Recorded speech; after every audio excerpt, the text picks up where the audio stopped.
Subscribe to our YouTube channel and press the bell icon to get the latest updates. I'm with Aruna Roy, noted civil society activist who co-founded the Mazdoor Kisan Shakti Sanghathan, better known as the MKSS, a people's movement 30 years ago, and has since been one of India's best-known civil society activists, much more than that, a people's person. Aruna ji, welcome to ThePrint. Glad to be with you. So, Aruna ji, we're still in the middle of the lockdown. It's been exactly 4 months since Prime Minister Narendra Modi announced the lockdown to combat the COVID crisis, the coronavirus. And so much has happened in these last 4 months. Where you are sitting in a small village in Rajasthan right now, tell me how this crisis has impacted people in the state as well as the country. Well, actually, it was so unexpected, and it's something like out of a futuristic novel for most of us, because we never imagined that anything like this would ever happen.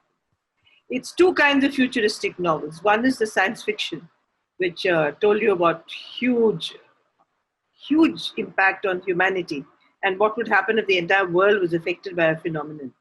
The other is the political impact of a rising non-transparent governance the world over. And COVID has helped because it's put us into homes, it has put us outside of public protests and demonstration. It has also made the unilateral actions of government much more acceptable, because when there is a crisis, you assume emergency powers. They may or may not be declared emergencies, but you assume emergency powers. And therefore, the impact on public action has been extraordinary. Yeah. And of course, in our country, it has extended to even restricting public expression of various issues, and all in the name of security. And security from what is, of course, a big question. So it has left us, therefore, with a residue of two kinds of questions. One regarding health and the well-being of all of us, and the second about the political and democratic well-being of all of us. So of the nation itself. And so one is a collective question, and one is an individual question linked to the collective question, but in very many cases has brought out the worst in all of us, because as individuals, we've been so scared of getting attacked by the virus that we've all retreated into our homes and also into our shells. So It's been quite disastrous, yeah. So two questions that come out of that. You have been very much part of the MKSS, the Mazdoor Kisan Shakti Sanghathan, for 30 years, which you co-founded. And two very important pieces of legislation have come out of this people's movement: the Right to Information, RTI, and the MGNREGA, the National Rural Employment Guarantee Scheme. Now, you meaning the MKSS and associated organizations have just come out with a tracker, and an NREGA tracker. Tell us a little bit about that. See, the People's Action for Employment Guarantee, it tracks the works that have been generated in the last 3 to 4 years. It's been tabulating it. It also gives you the year-wise figures, which are easy to understand and to access. It also gives you the numbers of families who have completed 100 days. And it also gives you a comparison between this PM Rozgar Kalyan, Garib Rozgar Kalyan Abhiyan, Kalyan Rozgar Abhiyan that the Prime Minister has started, and the NREGA, and shows how, despite all these efforts, people are still outside the net. Like, for instance, we've got some highlights from the tracker. That 3.2 crore households have been employed in June 2020, which is a 50% increase from last year. We've got these figures. We've also got that 2.26 lakh households have completed 100 days. And almost every 10 days, a lakh of people are completing 100 days of employment. It also says that 22% of demand for employment remains unaddressed even today, despite all this. And 1.7 crore persons who have demanded work have not received work. It also tells you that only 1 out of 3 households gets more than 30 days of work in districts selected for implementation by the PM Garib Kalyan Rozgar Abhiyan. So it also evaluates this Rozgar Abhiyan that has been started now. It also gives you the overall figures and under which you can now look at the MGNREGA.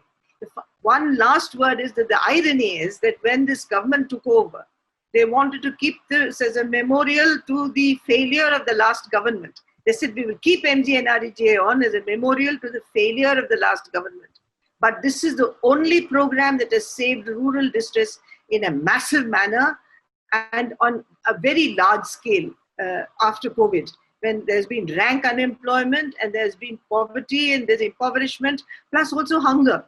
So the MGNREGA has really come in very, very useful. The tracker gives you this kind of consolidated information. Right. Now, these figures that you just cited, these are from June 2020, you said? Yes, it is from June 2020. So this... It's not from June, it's from April 2020. It's this financial year. Okay, so just a couple of months. Covers this financial year, yeah. Okay. So so when you look at these figures, it's sort of staggering figures, which actually I can't even get my head around. But when you look at them, what do they say to you? They say that after migration and people have gone back home, there's so much rank unemployment everywhere. They have given up good jobs, whatever they were. However, we may see them. After people, the migrants cry, when people left big cities and went back to their homes and the villages. Yeah. When back home, they were jobless. And so the increase in jobs could not be generated by government spending except through MGNREGA. So MGNREGA was structure already available there, through which they could increase and immediately deliver support and succor to people who had come back home from wherever they were. Right. So it is really, that's why figures have doubled. They've doubled in Rajasthan as well. And in Rajasthan, we see that the numbers of people in the MGNREGA, the numbers of men have increased as against women. Because previously, we were a very heavily women-dominated MGNREGA because the men used to go on migration to various places to work. So since the men have come back, they've been added. So the women remain there, but the men also get to work. So it has become a much larger program now in implementation.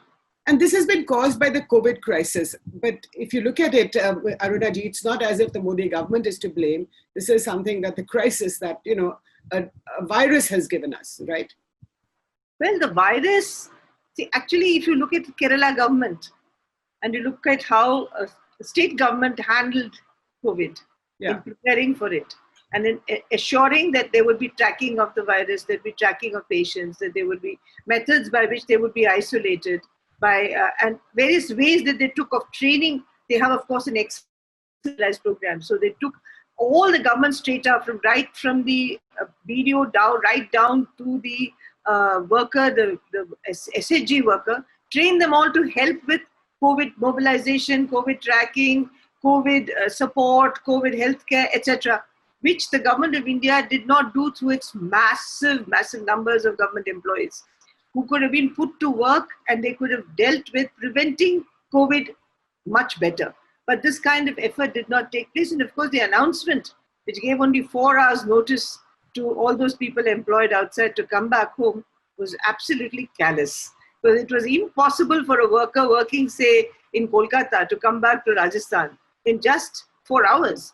I mean, and even if they flew, but they can't fly, of course. So they had to come by road. So there's a whole saga which I won't go into now. Yeah. But the government did not act with the same kind of fortitude and concern that it did for the others who had been stranded abroad, say, or the better, the more well-off people.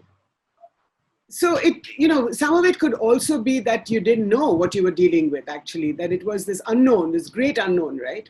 So even if people were thousands, I think it was completely unprecedented. So I'm just playing devil's advocate and asking you what you think.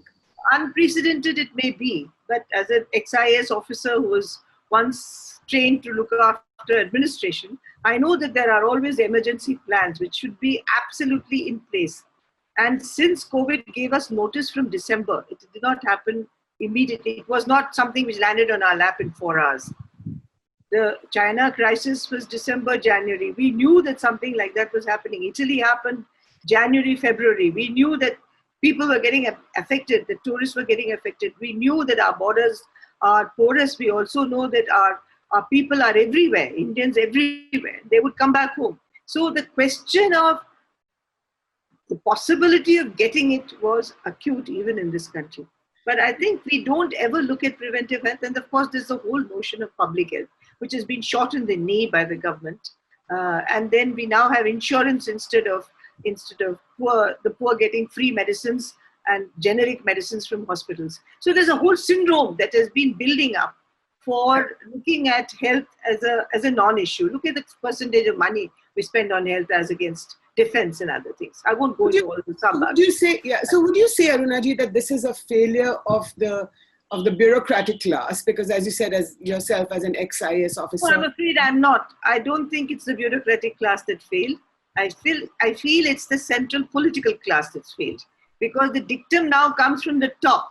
There is very little, because the states have been deprived of many of their initiatives, even financial initiatives. You know that money is now all collected at the center. So in centralizing it, I think there was a huge problem. There should have been a big effort at decentralizing it and allowing the state governments to function. And if the state governments had functioned, all the state bureaucracy would have also got space to function. As soon as the state bureaucracy got space to function, they have been good and alert. By and large, I think they have done a fairly good job. Though I'm a strong critic of the bureaucracy always and have a lot to say, but this time I would say they have done better than they normally have in dealing with issues of COVID. So if the state bureaucracies have done reasonably okay, but you're accusing the Modi government of not thinking through this. They should have thought through this, because it was inevitable that it would come to India. We are close neighbors of China, and we are also people who have immigrants from all over the world coming and going, tourists, so many things. So they should have thought this through a little more carefully, and they should have had a very staggered kind of program for people to be rendered unemployed in the internal migration that happens. This impact on internal migration, for the first time in the country's conscience, has pushed the migrant labor right up forefront. We didn't even want to see it. But today there's no literate Indian who can claim ignorance about the internal migration and the problems it causes and the benefits we get from this kind of labor.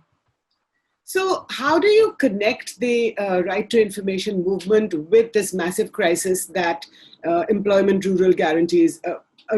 employment is facing? Actually, the right to information is only through, now we can only apply for information. We can't do anything. We can't congregate everywhere. The congregation is disallowed. You cannot, movement is disallowed, and mobilization is disallowed.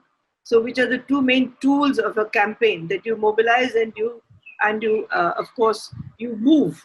So the mobility is so restricted today. It's only just now that it's lifted. So till very recently, you couldn't move between state and state. Very often you couldn't move between district and district. And in fact, the paranoia of this has had impacted. And when the moment the COVID got a religious overtone, and we got a Muslim virus, a virus which became Muslim, then it impacted remote villages in, say, places like Barmer and even villages around here, where they dug trenches and they said that no one can enter the village unless you declare who you are. So in this kind of climate, to mobilize and to act on any kind of political agenda is really tough. But the right to information has sought information within its limited ways, as I said now, because it's been penned in and pegged into a small space. We've been doing it. But in terms of the concept of transparency, the battle will never stop. And so many questions that have been asked, not by the campaign, but by ordinary citizens, have been about the transparency. Say, for instance, about the Prime Minister Care. We've been told that no one will be given any information, not even the Comptroller and Auditor General will be disclosed, will have the right to ask for disclosure of information regarding. Why do you think that's happening? I think it's a layman's guess. It's a common knowledge that anyone who wants to hide always says that information can't be shared. So why shouldn't that information be shared? It's our money. Money has come for our welfare. Money has come for COVID care. We should know how much money is going to which district, which collector is not giving us what we want. Every state should know what money is allocated to it. We should know how much money in total has come and what kind of various categories are getting the allocations. We should know all this. And that's the only way we can monitor. So they're trying to hit at the fundamentals of a transparency accountability campaign by saying, we will not share information. Because if you don't share information, then accountability and asking for information is clipped in the wings. And so we have to fight all over again, go to page 1 to say no public money, which is there in the Act, no public money for public disbursement can be put under wrap.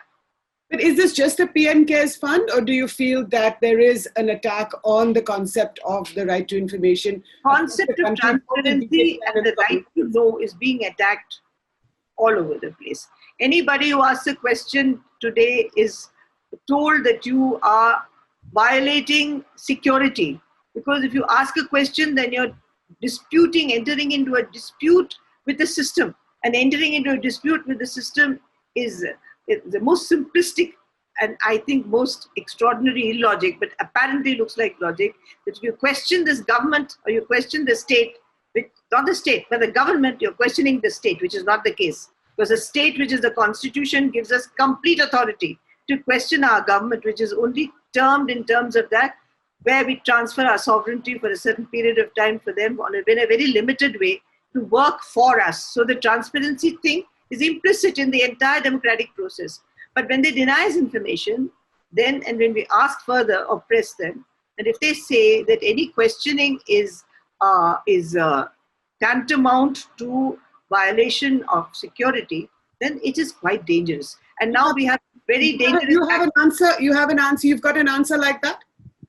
Yes. Yesterday, well, not me personally, but in the general, you can look at so much information that's going around. Yesterday, an environmental organization which asked questions of environmental clearance and implementation of the mandate of the environmental protections and used our regular way of bombarding the government with letters. The minister of that particular ministry says all what I've read, okay? I have, as you know, I don't have access to much more than print media, that the information has gone to the police and the police have are preparing a charge sheet against them under UAPA for being violative of laws of nationality, and therefore asking questions about implementation of environmental law. And you have also cases where people have distributed food for victims of the riots and victims of the COVID crisis in Delhi, all being questioned. We have young women from Miranda House in jail for having protested on the streets completely without arms about the inhumanity of situations, are there in jail. Bhadruloks like you and me are in jail. Young girls are in jail. So the question is that you can't question, you can't ask. Now, when you get at the act of questioning itself, then you're cutting at the root of the transparency demand and of the RTI. And this is what we as RTI activists now understand, that it's not just the law. The law has been a very important thing, but the law fundamentally gives you what? It translates Article 19(1) for us into a usable tool, which we then can use to access information. And that's where we are now being fundamentally attacked. So anyone who questions is almost and very soon a criminal. So Arunaji, somebody would say that, you were part of Sonia Gandhi's National Advisory Council in the previous Congress government, and that's why you're being so critical of Prime Minister Narendra Modi. This is the kind of simplistic politics that's going to ruin this country. Because I may have been part of it. Now, if this current government had set up and had been broad-minded and had set up a unilateral committee in which, a multilateral committee in which all kinds of people were involved in planning together, and which you got all religions and all communities and all classes and everyone to sit together to plan for India, why wouldn't anyone have been a part of it? But when you're getting more and more exclusive and you're saying India is only there for a certain certain section of India, you're saying that religious taboos, you're bringing in religious taboos, you're bringing in all kinds of other taboos, you're bringing in a whole notion of fear. How can anyone be, even if they invited us, which they won't, even if they included us, they don't. So we didn't particularly have a liaison with Sonia Gandhi or with the Congress government. We agreed with the principles that they put out, that there should be a deliberative process along with civil society, which was brought out in their paper, which was called the National Common Minimum Program, which was a set of commitments to the people of India. Right. And then the National Advisory Council was set up to monitor their government's commitments to the people, which was extraordinary. It was the most mature kind of politics. First, you elect a government to power, which we may or may not have individually. They come into power, they listen to all your collective demands, and they bring out something called the National Common Minimum Program. And they say, we will set out to do all these various things. The first thing they say is they'll give you a guarantee for work under the National Guarantee Act, minimum. It was not called Mahatma Gandhi, it was called the National Rural Employment Guarantee Act. Yeah. So why wouldn't anyone go to lobby with that paper in one's hand to ensure that the government gave it? So whether we are seen as Sonia Gandhis or not, I would laud her for having done this, no matter, and the government, the Congress government and Manmohan Singh, they would get my congratulations for having the courage to listen to us, to set it out in a transparent document and put it in front of us, and then set up a committee to say, you come and monitor us.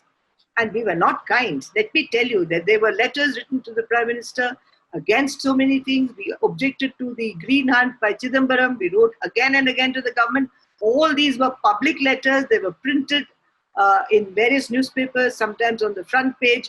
We objected to the Prime Minister's whittling down of minimum wages. We had so many quarrels. And we had quarrels within the NAC. We were not a homogeneous group. There were members of parliament, there were members of the planning commission, there were academics, and there were some activists.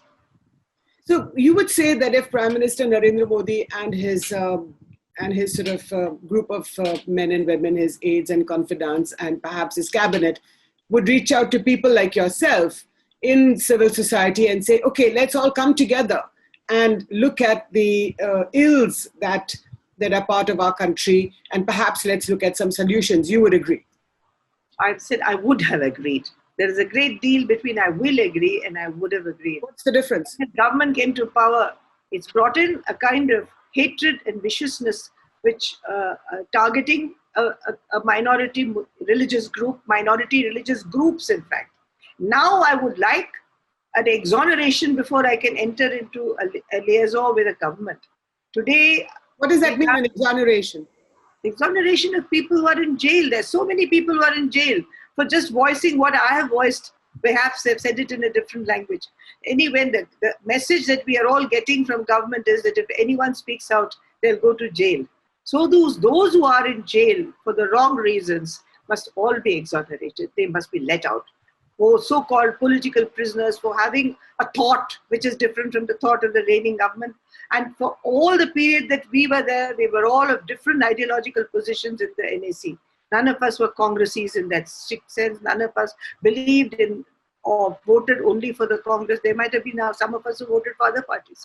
But the point is, we were there because we believed in a common cause for everybody. But that Congress began on a clean sheet in 2004. If it had been 1975, 76, 77, it would have been different for the Congress.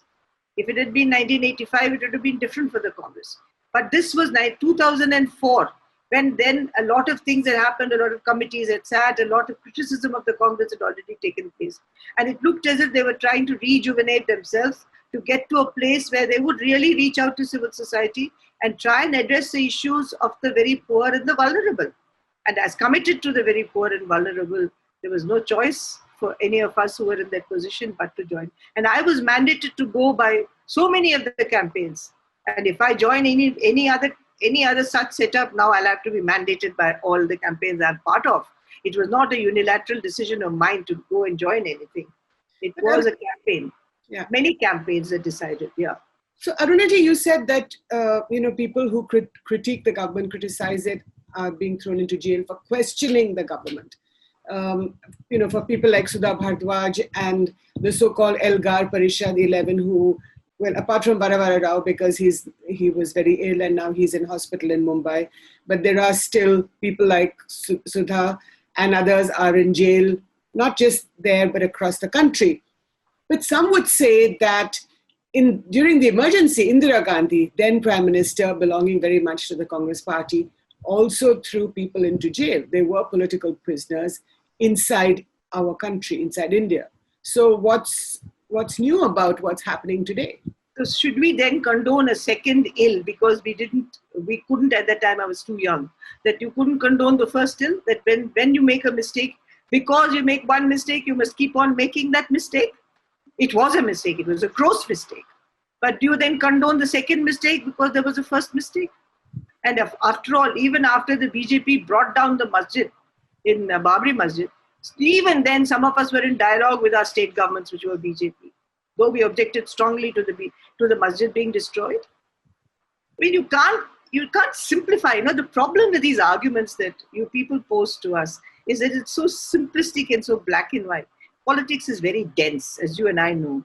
And therefore, this government to claim that. And anyway, let me also say that with Indira Gandhi's government, as one of my ex-colleagues of the IAS who talks a lot these days in public fora, keeps saying, a young IAS officer has resigned, keeps saying that in the Indira Gandhi situation, she put all of us together and it was a government versus us.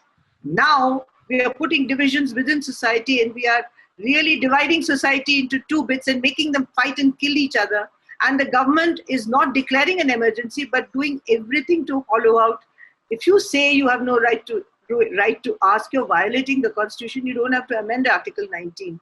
But if you keep arresting people who ask questions, then you're violative of Article 19. So she actually said she came, of course, I don't condone her at all about the emergency. She came up and said, no right to question, no right to this, no right to that. So everybody knew where they were and we did ultimately oppose it and we got her out.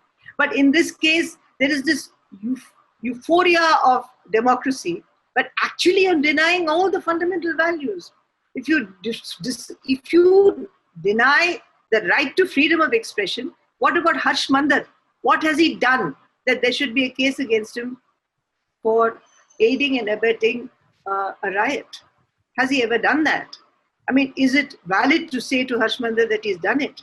I mean, is it within commonsensical knowledge, within legal knowledge, within political information? Harsh is one of the mildest and one of the nicest human beings I've ever met, who has nothing but a great sympathy and kindness. If we want to accuse him of anything, we'll have to accuse him of over-sympathy, not under-sympathy. He has never raised his hand or voice against anybody. You have him implicated in a murder case.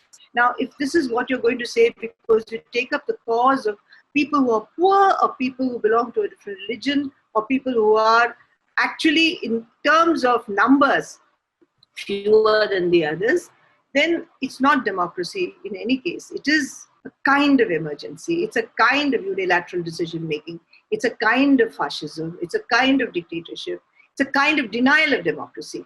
So, I mean, I don't see anyone as better than the other. I would say I wouldn't want either. Why can't I say that? Why can't there be a third position? And why do you, all of you, with my greatest respect for all of you, as for your profession, why do you do this black and white juxtaposition? I mean, why can't I opt for Jayaprakash Narayan rather than these two? Why can't I opt for Gandhi, Mahatma Gandhi, rather than these two? Why can't I opt for a third, whatever coalition or party that came to be, which did not do either of these two things? Don't I have a choice? Does politics only mean this or that? Never. In democracy in India, it's meant a choice between 5 variables, 6 variables, and 6 permutations and combinations. If there's a generation of violations of the constitutional notion of equality and the notion of freedom of expression, then you're really shaking the fundamentals of what an Indian would want in a system. And therefore, it's far more important to oppose it. Like we oppose the emergency, today it's more or less the same. You don't have the right to freedom of expression. Everybody is scared. If you speak here, if you speak there, there are arrests. And at the same time, you cannot have you can't talk about equality. Well, equality would mean all of us. It wouldn't just mean Hindus. It wouldn't just mean me. I mean, as a Tamilian, I have equal rights in Rajasthan or in Delhi. And you would tomorrow say to me that I don't have rights and I must go back to Tamil Nadu, where I've never lived. So these are all things that we are a very, very mixed and very multiple and multi-cultural society. So any kind of these arbitrary divisions are bound to hurt us. So that's where I think my problem lies. Yeah. Arunaji, you've also been very critical of the Aadhaar card. But I would say that the Aadhaar, in a sense, plugs leakages in our system, in our public distribution system, especially during the migrants crisis. How did you see this work? The, the Aadhaar card, well, it's a technological toy which has been very attractive to most people. The Aadhaar card is not really plugged corruption. What it has done, in fact, has limited the scope of very many of these anti-poverty programs for the poor. And from beginning with the fact that elderly, even I, don't have thumbprints or fingerprints, and I have, wherever I go, whenever I go abroad, I have huge issues with the entry to a country because none of them have prints. You can put Vaseline and you can put oil and you can put soap and water, and you can rub it 100 times, but there is no print. So there are all these elderly who are not getting pensions or not getting their wages, who are not getting any of these things because their fingerprints don't function. You're producing a technology which needs internet connectivity and you're putting it in villages where internet is almost absent. You have, the whole system is based on a functioning technological frame which doesn't exist. And you think technology will get you integrity, then you're on a moonwalk. Because there is no such thing as integrity being confined to technology and lack of integrity being in the open when there is manual work. The human mind carries within the seed of everything, whether it works with technology or with manual work. So in any case, those who want to cheat you are cheating, and those who don't want to cheat are not cheating. But this technology has put one more barrier in the way of poor people accessing it. Many have been declared dead. Or because if you take off the number of the Aadhaar card and you say that that person doesn't have a thumbprint and you remove them from the register, that Aadhaar number going means you don't get your pensions, you don't get your rations, you don't get your entitlement to vote, nothing. You become a non-person in your own country, which is quite frightening. But that would not... What the Aadhaar card is achieved, I don't know, except tracking. Of course, now you can track us. So looking ahead, Aruna ji, it's been 6 years of the Modi government, but it's been 30 years of the MKSS where you've been fighting the good fight. Looking ahead, what are your thoughts? I would like to think of at many levels. At the grassroots, I would really think that we should have easy access and guarantees that there would be no violence against us for accessing or for working the law, which is still there. And I didn't go into the details of how there's been strong mobilization against local people asking for NREGA work, saying that they are anti-nation and anti-nationals. Who is accusing you of... Oh, the system uses it with very great ease. The local tekedar, the local, even the local mate who gives you work, everybody uses it. So you've let loose a terminology which has impacted us. No, so are you saying that when people are asking for work, they're being accused of being anti-national? You insist on getting your application in, you insist that you get a receipt, you're being accused of being a spoke in the wheel of government efficiency because you go and you mobilize. Now, the only way we know is to mobilize in front of a BDO's office or a collector's office or a panchayat office or the local gram sevak. That's the way you get it. So it's easy terminology. So now such terms that have been coined by the government are hugely detrimental. And without knowing anything behind what that is, this huge barrage of questions come against us. I would really think for the future, we should suspend all these trumped up cases against activists and people who have amplified voices. Not only the 4 you mentioned, but there are many more in jail. And there are many more on the anvil now.